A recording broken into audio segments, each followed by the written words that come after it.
Good afternoon friends. Let's tax के YouTube channel में आपका स्वागत है।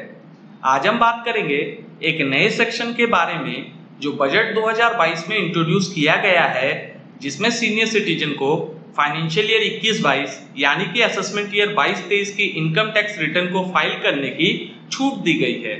So let's start the topic. Government ने देखा कि जो हमारे बुजुर्ग यानी कि जो हमारे सीनियर सिटीजन्स है वो इंटरनेट के बहुत ज़्यादा यूज टू नहीं हैं, खास करके वो लोग जो विलेजेस में रहते हैं या फिर वो लोग जिनकी तबीयत उतनी अच्छी नहीं है जो कहीं जाकर अपनी इनकम टैक्स की रिटर्न्स फाइल करवा सके।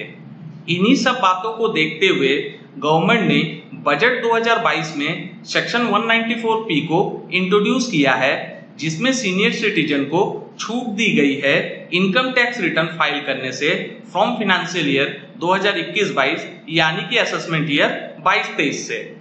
आइए समझते हैं 194P के बारे में। सेक्शन 194P कहता है कि कोई भी रेसिडेंट इंडिविजुअल जिनकी उम्र 75 साल या उससे ज़्यादा हो और उनके पास सिर्फ दो टाइप्स की इनकम हो।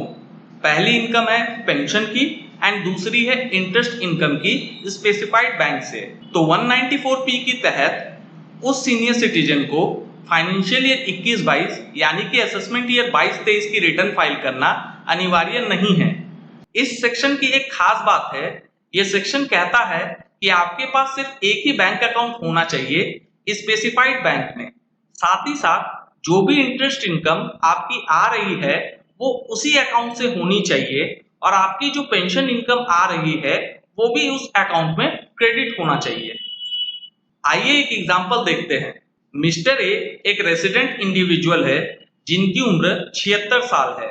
वो एक रिटायर्ड पर्सन है और उनको 30,000 का मंथली पेंशन मिलता है जो उनके SBI के अकाउंट नंबर 050017 में क्रेडिट होता है। इसके साथ साथ मिस्टर ए को 050017 अकाउंट नंबर से इंटरेस्ट इनकम मिला है 1,85,000 का। अब यहाँ दो बातें हो सकती है। मिस्टर ए कुछ ना करे, इस केस में बैंक 1,85,000 पर 10% TDS डिडक्ट कर देगा यानी कि 18,500 रुपए का, और साथ ही साथ मिस्टर ए को इस TDS का अगर रिफंड क्लेम करना है तो उनको अपनी इनकम टैक्स रिटर्न फाइल करनी हो, या फिर मिस्टर ए बैंक के पास जाएंगे और form number 12BBA physically file करेंगे, जिसमें वो डिक्लेयर करेंगे कि वो एक रेसिडेंट इंडिविजुअल है, उनकी उम्र 75 साल से ज्यादा है और उनके पास में सिर्फ एक ही बैंक अकाउंट है 050017, जिसमें उनकी 30,000 मंथली पेंशन आ रही है और इंटरेस्ट इनकम भी इसी बैंक अकाउंट में आ रही है। इस केस में बैंक इनकी इनकम कैलकुलेट करेगा और साथ ही साथ 80C से लेकर 80U तक के सारे डिडक्शन क्लेम करेगा और इसके अलावा 87A का रिबेट भी कैलकुलेट करेगा। तो अगर mister A form 12BBA submit करते हैं तो बैंक कुछ इस तरह से उनकी कैलकुलेशन करेगा। पहले तो बैंक उनकी पेंशन इनकम जो कि 30,000 मंथली है यानी 30,000 इंटू 12 यानी कि 3,60,000 रुपये इनकम फ्रॉम सैलरी में दिखाएगा। इस पर ₹50,000 का डिडक्शन अंडर सेक्शन 16 में क्लेम करेगा।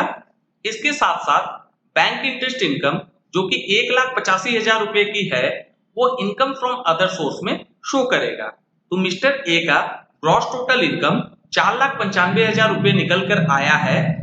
बैंक इस पर चैप्टर 6 यानी कि 80 TTB के तहत ₹50,000 का डिडक्शन क्लेम करेगा, तब इनकी नेट टैक्सेबल इनकम 4,45,000 हो जाएगी।